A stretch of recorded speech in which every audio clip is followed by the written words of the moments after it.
So I'm feeling really proud of myself because I was sitting here. It is almost 7 o'clock at night. I'm in the middle of doing laundry and just watching a bunch of booktubes and making my grocery list for the weekend and really trying to be productive, right?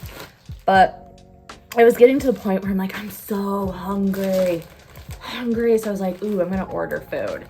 And then as I was about to like go look up food to order, I was just like, no, Kayla, you have food. You have plenty of food at home. You just need to like think of something to put together. So what I'm putting together, it might be super random. I find that typically my super random food attempts usually end up turning out pretty good. And if they aren't pretty good, they're absolutely terrible. So what I'm gonna do is a little spinach wrap. I'm doing some spicy salami, some Vidalia onions, banana pepper, and some lettuce. I've been in this bad habit lately where I like have good intentions, so I buy lettuce and all this stuff to use to make food. And then ultimately I just never end up using the lettuce. So ultimately it ends up going bad. And that's just not fun nor fresh. I think I'm gonna do some Himalayan salts and some coarse black pepper. And then I'm thinking ranch as the dressing. Also, the ranch squeeze bottles, life's changer, game changer, especially because I feel like all dressings should come in a squeeze bottle at this point in life. It makes applying it to your salad so much easier. It makes applying to sandwiches so much easier. It should just be a thing. Looking at my wrap right now, here, I'll show y'all. Look at that. Look at that. I feel like cucumbers or like some red pepper would make that really good, but I don't have those. I feel like looking at that, it doesn't need cheese. It does not need cheese, but I would have done provolone. If I had some shredded parm, I don't have shredded parm. If I had shredded parm, I would probably do that. Oh my God, I do have shredded parm. Look at that. I totally forgot. This is why I need to start using the actual food I have in my home. But yeah, I'm just proud of myself for being like, no, Kayla, you have food and this actually looks super yummy. And I probably would not have put this together if it weren't for the fact that I was like, suck it up and make your own food.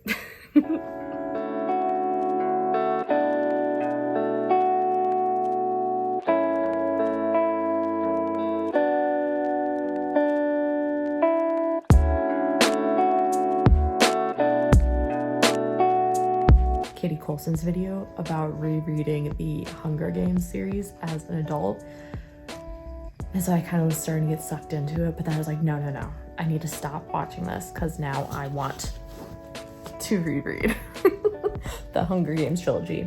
The hilarity about this collection is that the Hunger Games, the paperback, and then I have Catching Fire Mockingjay in hardcovers. And that is because this is a first edition Hunger Games paperback. And obviously after I read this one, I had to read these two. So I just never got the hardcover of this. But now I kind of want to get the hardcover of the Hunger Games. But if I'm gonna get the hardcover of the Hunger Games, I want it to be a first edition. I also am debating about getting these again because I went through a phase where I didn't like dust jackets for some reason.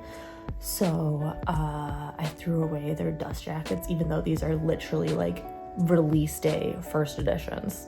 It's wild. Like back in the day when I was a child and a teenager, like I would literally go to Barnes & Noble on release days for books.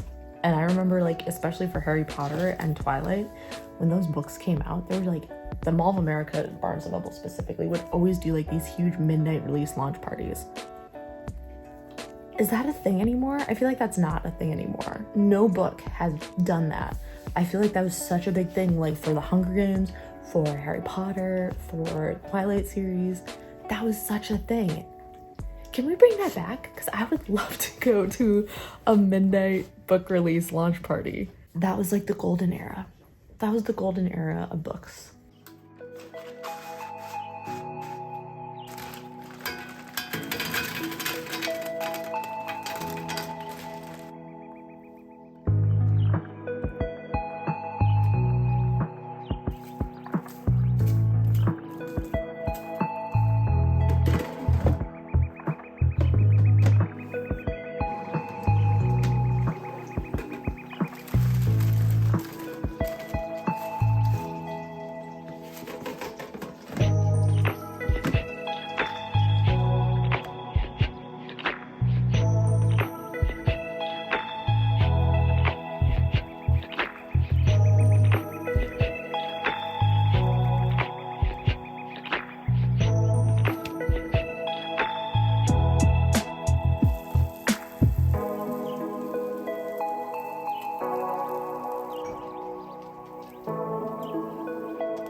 So it's Super Bowl weekend. It's gonna be, I'm probably not gonna watch it, to be honest. I don't really pay attention to the 49ers, honestly, at all. I don't like when teams become like these dynasties.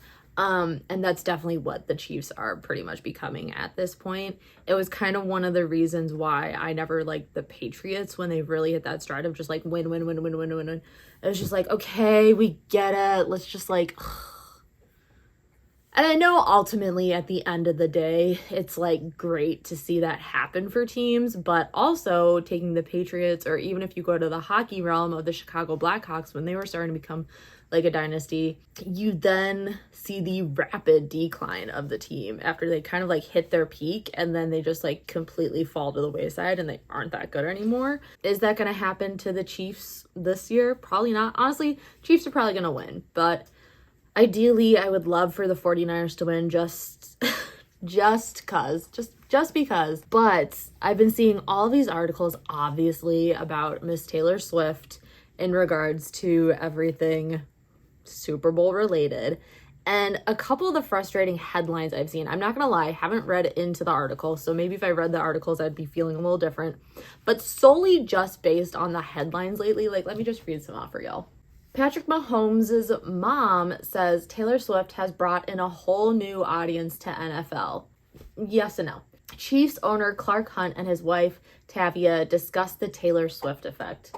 Those are kind of the big two ones I for sure saw, and I was like, okay, this is ridiculous. The one that kind of frustrated me the most was the one that stated Patrick Mahomes' mom says Taylor Swift has brought in a whole new audience to the NFL. And sure, absolutely, but do we think that audience is going to stick around post Taylor Swift? Like if Kelsey and Swift ever break up, there honestly might obviously a backlash towards Kelsey is going to happen, but could there potentially be a backlash and retaliation to the NFL as a whole because they kind of sort of took advantage of the situation, you know, showing Taylor Swift on screen all the time, you know, increasing ticket prices? Like there can be some spite in regards to that factor of the NFL taking advantage of this whole situation. So there's that factor, right? So if they ever break up, you know, I never want to like wish someone to break up, especially because these two seem to be like happy. But if that were to happen, do we think those fans are going to stick around? Probably not. And then I also think statements like that truly discredit the women who have loved and watched sports their entire life. Like I've watched football pretty much my entire life. Probably, I didn't really watch football, to be honest, during like my early to mid 20s. First off, I was in the Marines, so wasn't really watching sports much at all. And when I was watching hockey because my partner at the time was a hockey fan. And that was literally during the Blackhawks dynasty era. It just was like, it's like rubbing me the wrong way. And I don't know, I feel like it really does discredit like all of the women who love and watch sports currently and everything like that. But I will note, I do appreciate the Taylor Swift effect in regards to Kristen Juszczyk. She is a wife of one of the 49 players. I honestly don't know his name. I only know her name.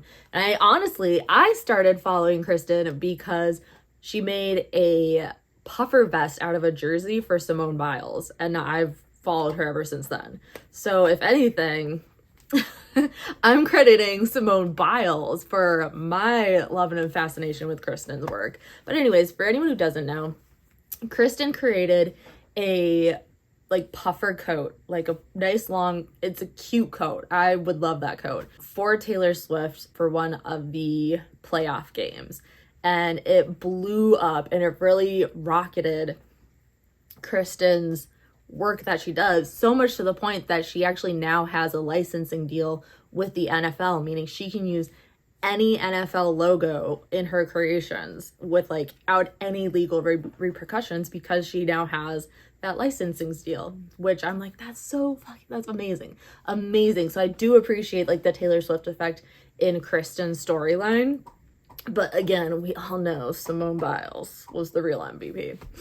I feel like I've like gone down a tangent here. So I appreciate it for that factor. And I was actually watching a TikTok, or someone had shown a TikTok explaining like how the Taylor Swift effect is impacting women who do appreciate and watch sports. And one of the things she said is like, because of this, there may now be like actual clothing and stuff that's made for women fans of the sports that we actually love and appreciate. And that's why I brought up Kristen Juszczyk, because she makes these amazing designs. Do I like all of them? No, I don't. But like her puffer vests, the like Letterman style jacket she made for Taylor Lautner, the puffer coat she made for Taylor Swift, the vest she made again for Simone Biles originally, like they're all really cute pieces. So yeah, the TikTok was just pretty much saying like, because of Taylor Swift, like there might actually be cute clothing made for the fans who actually like and watch. I think the Taylor Swift effect is great in the sense that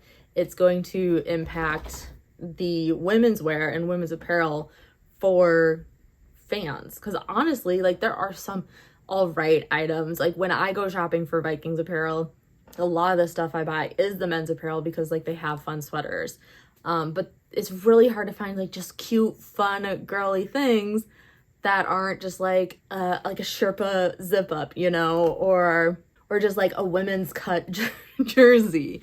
So while there are occasionally cute things, I wouldn't say they're like exactly what like women actually want. So I'm sorry, this was like a really off the charts tangent. So I'll just lay it down in some bullet points. I appreciate the Taylor Swift effect for the fact that I think it will launch the trajectory of women's apparel for NFL merchandise. Because of this, they're now going to realize, oh, hey, we have like this new female fan base, which kind of ultimately ignores the fact that they've always had a female fan base and like their female fan base has always wanted stuff. But that's kind of leading into step 2 of like, hey, there's all these new fans, so now we have to cater towards all these new fans of the NFL. And I'm gonna be like, I don't think they're actually there watching the game. I think they're there for like the Taylor Swift viewing party. I think this whole, oh my God, there's all these new people watching football. Are they really watching football? I'm sure some will stick around, but again, point 3, if Kelsey and Swift ever break up, if they ever break up, knock on wood for them, but if they ever break up, I think there could be, again, not only retaliation towards Kelsey, but retaliation towards the NFL as a whole.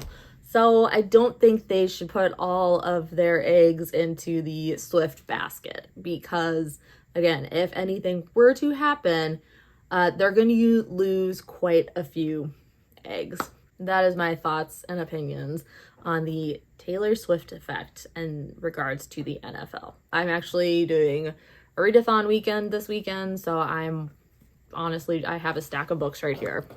I'm not going to read this whole stack of books, but I hope to get through quite a few of them. But with that, I'll see you guys in the next vlog. What was that? I feel like I'm Sailor Moon. See you guys in the next vlog.